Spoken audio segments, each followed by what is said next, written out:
Ce 15e soir de croisade de prière et de jeûne du ministère s'ouvre sur les actions de grâce rendues au Seigneur par les frères venus d'ailleurs pour renforcer la prière cette semaine. Nous avons commencé à parler du réveil dans le Nouveau Testament et nous avons dit que dans le Nouveau Testament, le réveil est une question de mesure parce que l'Église dans le Nouveau Testament est essentiellement une Église normale. Ce n'est pas une Église devenue anormale et qui a besoin d'être réveillée, explique le frère Théodore. Donc, les réveils vécus dans l'Église du Nouveau Testament étaient essentiellement une question de mesure, partant d'une effusion du Saint-Esprit à une autre effusion du Saint-Esprit. Tout d'abord, l'effusion du Saint-Esprit sur les 12, puis sur les 120, puis sur les plus de 25 000.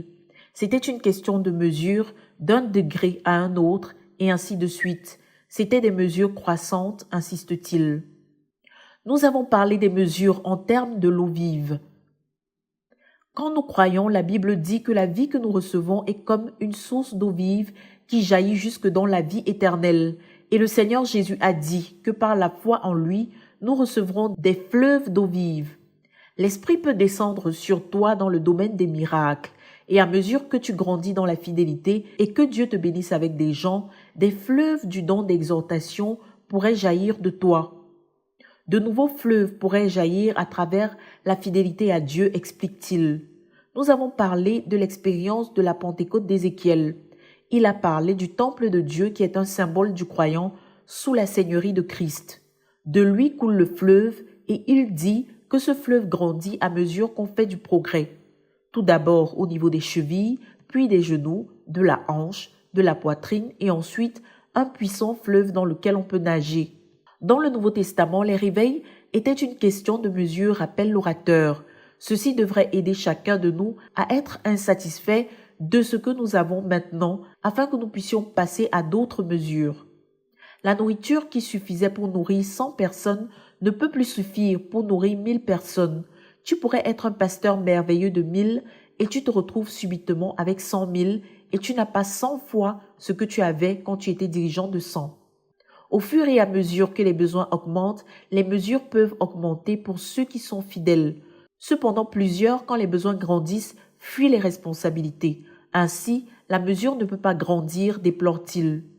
Pour ceux qui sont fidèles, tu pourrais avoir été une fois un enseignant de 100 personnes. Et si tu es fidèle, tu pourrais devenir un jour un enseignant de 100 nations. Même dans le cas de Samson, l'Esprit de Dieu l'a agité et l'Esprit de Dieu est descendu sur lui et il a tué un lion. Et la deuxième fois, la Bible dit que l'Esprit de Dieu est descendu sur lui en puissance et il a tué 30 Philistins. Et l'Esprit de Dieu descendit sur lui à nouveau et il tua 1000. Entre le moment où il tua le lion et celui où il tua les 30 Philistins, il avait attrapé 100 renards, les avait attachés et brûlés. Mais on ne dit plus qu'il avait reçu une nouvelle onction, à un certain seuil. Et après les 1000, on ne dit pas que l'Esprit de Dieu descendit sur lui quand il tua les 3000. Quand il atteignait un certain seuil, il opérait à ce seuil et ne régressait plus, fait-il remarquer. Il y a de plus grands défis et de plus grandes mesures d'onction pour ceux qui sont fidèles. Cela s'applique à tous les domaines, que ce soit dans la prière, le don, le leadership, l'évangélisation. Il y a l'onction pour prier 4 heures, il y a l'onction pour prier 8 heures et il y a l'onction pour prier 12 heures. Et passer de 8 heures à 12 heures n'est pas simplement une question de discipline. De même, il y a une certaine onction pour pouvoir donner des millions. Et on peut passer à des centaines de millions. Mais ce n'est pas juste une question de fidélité, mais de fleuves qui s'ouvrent en toi, illustre-t-il. Pierre avait le don de miracle. Avant la Pentecôte, il avait opéré des miracles. Après la Pentecôte, il a opéré des miracles. Et quand les effectifs ont augmenté et que les besoins étaient plus nombreux, une onction est tombée sur lui, même son ombre pouvait guérir. Plusieurs personnes demandent au Seigneur de leur donner une telle onction alors qu'ils n'ont pas encore imposé les mains à des dizaines de milliers. Si tu imposes les mains aux malades par fidélité et que le nombre ne fait qu'augmenter, le jour viendra où Dieu va se servir de serviettes ou de ton ombre pour guérir, non comme un objet de maladie, mais pour rencontrer les besoins. L'onction n'est pas un raccourci pour ne pas travailler. C'est ici que les comparaisons ne te serviront à rien, interpelle-t-il.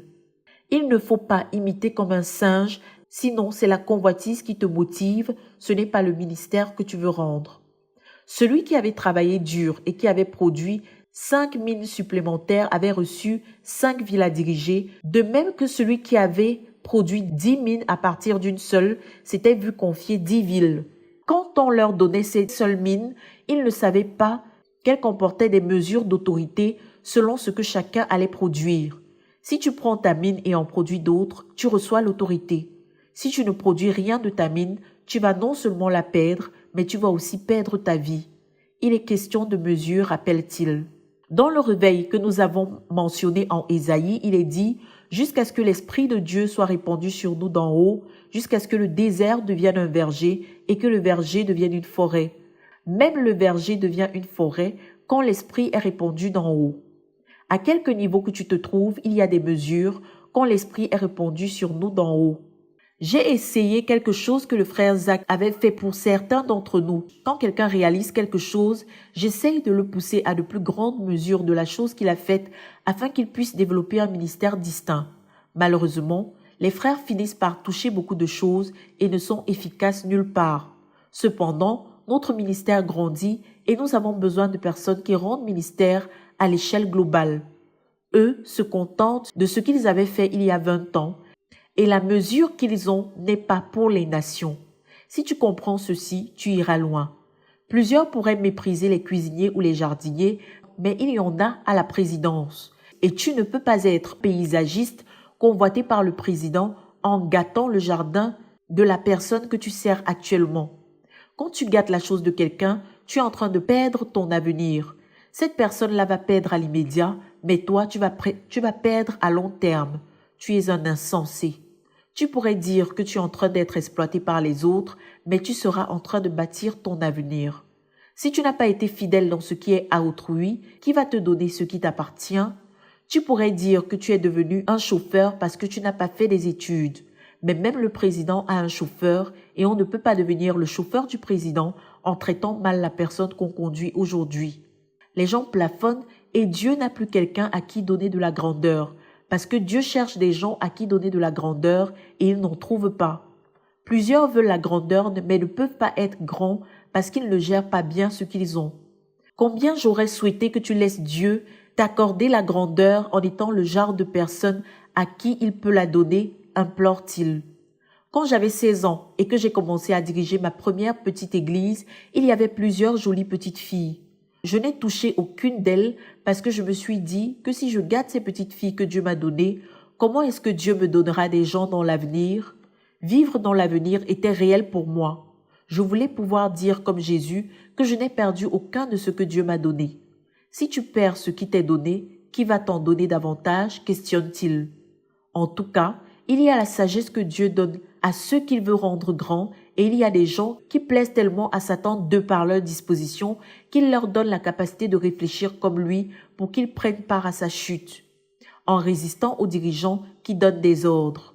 Il aime ceux qui s'admirent eux-mêmes et se vantent de leurs prouesses. Quand tu t'admires toi-même, tu as reçu l'injection que tous les anges reçoivent pour devenir Satan. On reste au ciel en étant un bon serviteur. Donnons donc à Dieu en nous-mêmes des gens à qui il peut confier la grandeur, exhorte-t-il. Nous voulons étudier certains aspects du réveil de la Samarie, poursuit-il, en demandant que soit lu Acte 8, versets 4 à 25. Dans ce passage, il y a 3 grandes œuvres de Dieu. Il y a l'évangélisation par Philippe et l'évangélisation par Pierre et Jean. L'évangélisation n'est pas le réveil. L'évangélisation devrait être continue. L'évangélisation n'a pas de saison. La Bible dit de prêcher l'évangile à temps et à contre-temps. L'évangile peut conduire au réveil et le réveil, quant à lui, conduit toujours à l'évangélisation. Mais l'évangélisation n'est pas le réveil. L'évangélisation est un devoir du disciple et devrait être faite continuellement. Le réveil, d'autre part, n'est pas strictement un devoir, c'est une visitation de Dieu. L'évangélisation est pour ceux qui ne sont pas encore sauvés et le réveil est pour ceux qui sont sauvés. Ceux qui sont réveillés évangélisent. Philippe a évangélisé à Samarie avec des miracles époustouflants dans la puissance du Saint-Esprit. Et quand les nouvelles de son ministère ont atteint Jérusalem, les frères ont su que l'œuvre sous Philippe, malgré les miracles, les fruits et les résultats, avait besoin de quelque chose de plus. C'est pourquoi ils ont envoyé Pierre et Jean. Quand ces derniers sont arrivés, ils ont apporté la puissance de Dieu en ceux qui avaient cru. Philippe avait apporté la puissance de Dieu de l'extérieur pour que les gens puissent croire et les hommes furent sauvés. Les apôtres, quant à eux, ont apporté la puissance et l'Esprit de Dieu en les croyant afin qu'ils puissent vivre une vie victorieuse. Qui avait opéré des miracles par la magie et qui avait vu les miracles opérés par Philippe avait su que la puissance de l'Esprit apportée par les apôtres était quelque chose qui dépassait les miracles. Ce que les apôtres avaient apporté à Samarie à travers leur ministère était une autre mesure. Les apôtres avaient apporté le remplissage du Saint-Esprit et la Pentecôte. Ce n'était pas parce que Philippe était rétrograde, mais on pourrait ne pas avoir tout. Il pourrait y avoir de plus grandes mesures. La Samarie avait connu un réveil. La jeune Église avait vu des miracles, avait cru, mais avait besoin du réveil, d'une mesure plus pleine. Et les apôtres ont apporté une mesure plus pleine à travers le Saint-Esprit. La Samarie avait connu le réveil. L'Église fut visitée. Le réveil, c'est pour ceux qui sont visités. Le réveil, c'est pour ceux qui sont vivants avec une certaine mesure de vie. L'évangélisation, c'est pour ceux qui sont morts, explique-t-il. La troisième œuvre de Dieu, c'est l'éveil de la ville. En anglais, on parle de l'éveil comme le ministère rendu aux non-croyants. On parle du réveil aux croyants pour les amener d'un certain niveau de vie fragile à une vie vigoureuse à travers l'effusion du Saint-Esprit. Mais quand le Saint-Esprit, à travers les prières de l'Église, tombe sur une localité, de sorte que même ceux qui n'ont pas entendu l'Évangile sont saisis par l'Esprit qui tombe, et ce, par un acte de souveraineté de Dieu, alors on parle d'éveil. L'évangélisation, c'est pour les non-croyants, le réveil, c'est pour l'Église, et l'éveil, c'est pour les localités, explique-t-il. Tous les trois ont eu lieu à Samarie, et la ville était en effusion, parce que la ville a vu la puissance de Dieu. Et c'est ce que nous voulons aussi en tant que communauté. Nous voulons le réveil sur nous et l'éveil sur la nation et les nations. Le réveil était venu à remplir les croyants et à sanctifier l'Église des faux convertis tels que Simon. Le Saint-Esprit a exposé Simon qui avait cru pour ne pas perdre sa popularité déjà acquise. Le réveil expose le faux zèle, les faux disciples, les faux engagements. Nous en avons besoin. Quand l'Esprit vient, il nous révèle les hommes. Le réveil va même te révéler à toi-même pour que tu puisses te repentir, précise l'orateur avant d'inviter les frères à prier pour remercier Dieu pour la visite de Samarie à travers l'évangélisation, le réveil et l'éveil. De Koumé pour la RTVC, Cynthia Siaka.